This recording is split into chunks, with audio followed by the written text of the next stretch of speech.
Hello, nutcases, and welcome to another episode of the Backseat Therapy Session. The reason why my voice is at this tone is because I have a serious episode for you today. I want to talk about friendship, loyalty, and respect. And let's start. Let's begin. Friendship. What is friendship? I don't know. I know what friendship is. I'm not saying I don't know what friendship is. I just find it interesting. Like, if you watch a gangster movie, there's this movie called The Counselor, and Brad Pitt's character sits down with the counselor and goes, if you think a friend is someone who will take a bullet for you, then you have no friends. And that's a sad way to live through life. Like, if you don't have someone with you who will take a bullet for you, then you have no friends. I'd probably take a bullet for maybe 3 people. Maybe. I don't know. I never had a gun to my head like you or this person. I don't know. Like, I don't know what I would do in that situation. So I think that's too high of a standard for friendship. But you can't just have like friendship is important. Friendship is almost like a family. If you've ever seen the Fast and the Furious, I mean they're all friends, but they're family. I mean, if you see friend as family, that's different too. And if you just see friends as someone you hang out with, I mean I think it's different for everyone.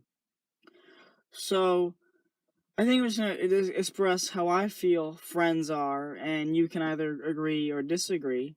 But there's 2 different types of friends. I have the friends that I feel are family, but I also have the friends that are comics.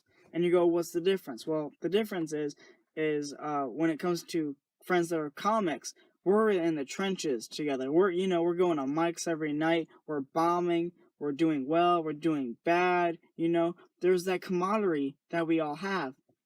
And the difference why that doesn't make it family at this point in time is because they live all the way out in Burbank and Hollywood, and I live all the way out in Santa Clarita.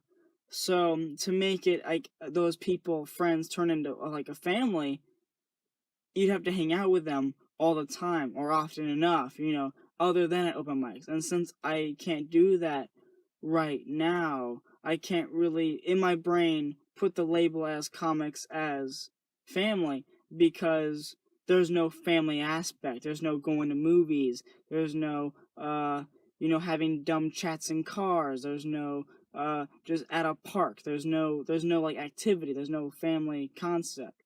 And to be honest, I can't wait for that to happen. I'm not gonna sit here and say that will never happen. No, it's going to happen one day, and I'm super excited to be able to sit down in the bar with the people right now, and then somewhere down the line call those people my family.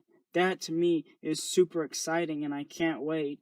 If you can't tell, I just want to move to like the Valley or like Burbank or Hollywood to finally be closer to those people as well as closer to the open mics because I would love to just drive 10 minutes and get to a mic instead of 30 to 40 minutes.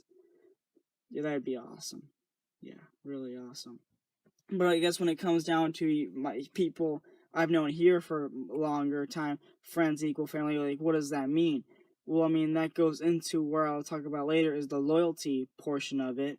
Because when it comes down to it, like there are people you hang out with to kill time, but there's people you hang out with to talk, to hear what they have to say, because you guys giggle together, because you guys share stories together. That's like the people who I can be 100% myself with, and then they can also be 100% of themselves with, and basically if they can tolerate me, you're my family. That's basically the line I guess I have is if you can tolerate me, we're cool. If you answer my phone call, we're cool. We're family. If I can come to you and express a problem I have to you, and then we can work it out, where you go, hey, everything's gonna be okay. We're family, and that's where it gets tricky, of course. And that's why I feel when it comes to family, that's where the key aspect of loyalty comes in. Because if there's no loyalty, there's no point. There's absolutely no point to me to being friends if you're not loyal. And how do you find who's loyal, the best way to is if, let's just say, someone gives you a call and they ask you for help. And before going, oh, I'm loyal, of course I will help. I think the smartest thing to do is to question, if I was in the same situation, but it was the opposite. So if I was the one calling this person up, would they help me? And if it's no, then why should I help them?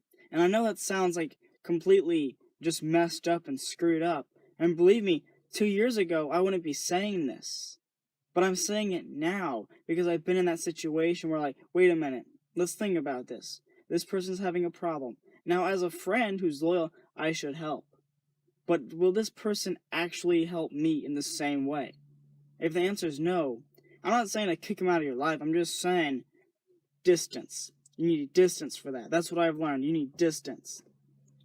And also, I feel that any person who says you should is not a real friend. I mean, that's just either you should or homie. Those are the two things I go, oh, we're not real friends. Like, I can't put you in the family category.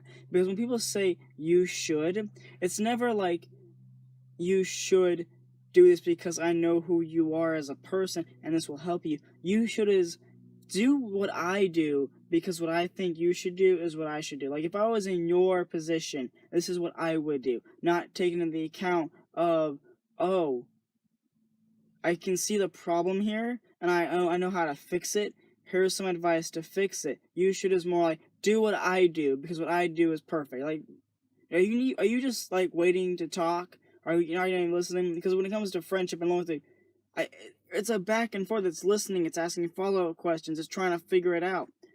Like, and that takes time. Not everyone's going to be able to do it. I don't do that all the time. I try my best, and I hope people I consider my family understand that I am trying my best, and I also feel that they're trying their best, you know?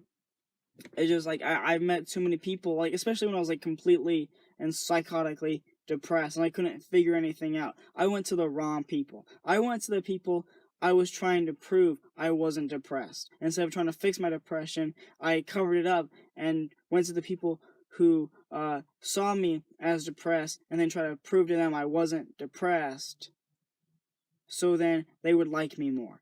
If you're feeling like you're doing that, you're making the wrong friends. You're in the wrong area. Don't do that. And, like, you can ask people, hey, how do I handle depression? Oh, what you do is you look in the mirror and you high five yourself. Okay, cool. Yesterday I wanted to eat a bottle of pills and die. So you want me to look in the mirror and high five myself? Is that gonna fix everything? No, it's not gonna fix everything.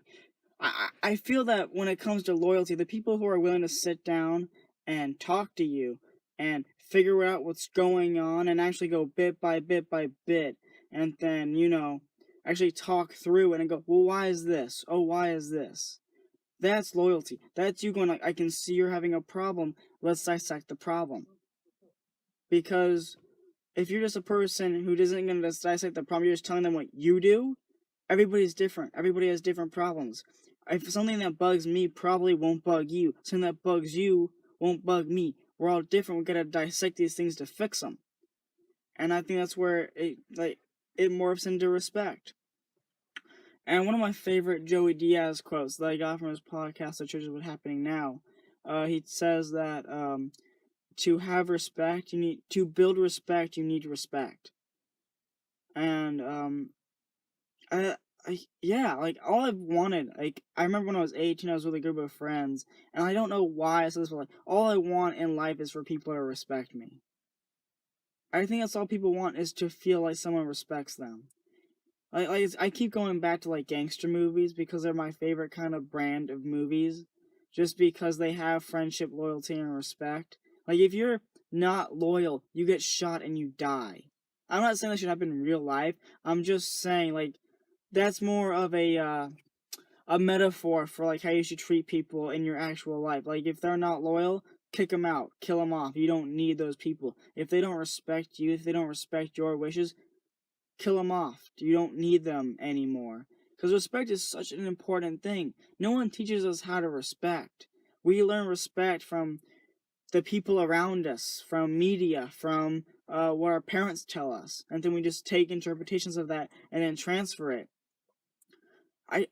Respect is just one of the biggest things for me, and it's so hard to explain why. It's so hard to explain what it is. It's so, like, I think respect is also a big part of acceptance as well. Like, if someone is talking and I accept who they are, I respect them enough to listen to what they're saying and then come back. I mean, respect is just all around, like, the biggest thing for me, and I wish I could talk more about it, but I just don't understand what it is, because I don't know what it is. Like, I know what it is. I know the definition, but I don't have my own definition of it yet. I just know that I was listening to the Risk podcast, and this guy was talking about how this dude was making fun of this bum, and he goes, "Hey man, you're only 6 choices away from the person you're judging." And that blew my mind. I was like, we have to respect everyone because we don't know their backstory. We don't know what they've been through. We have no clue what's going on in their head. We don't know if, we don't know. We have no clue about their life. We only know about ours. And if we do one dumb thing and another dumb thing and another dumb thing, another dumb thing, one more dumb thing, we're probably in the same place where we just judge someone, and then the person who is in our place is judging us. And that person doesn't know. It's this giant psychotic circle. And also from the Joey Diaz podcast, The Church of What's Happening Now, he had this female comic on who was talking about how men need to respect women, but women also need to respect men, especially when it comes to dating. A lot of men don't want to take women out on dates anymore because men feel that women are only using them for free food. And women feel that men are only dating them for their bodies, for sexual reasons. And it was just kind of like that. Like, dates used to be, I am interested in this person. This person seems interested in me. I'm going to take them out for a meal so we can sit down and have a chat, you know? And I am paying for the meal because I invited them to that chat. They are taking time out of their day to spend with basically a stranger who they don't know much about, to learn more about them. And out of respect, you invite them, they say yes, you pick them up so they don't have to do much else, drive them to it, eat the food, have a meaningful conversation, hopefully, pay for the food, drive back. Because when you invite someone to something, it's important to show them respect. It's important to show, thank you for taking the time out of your busy day. Thank you for taking a chance to hear the things that come out of my mouth. Thank you for the opportunity for me to learn more about you. And that surrounds respect, but because people have A, lost respect, B, have no respect, or C, just have given up completely because no one understands the rules or the concepts anymore because they're always changing. Oh, this works for this person, I must try. This works for this person. Nobody knows anymore. And it blew my mind of how important respect is.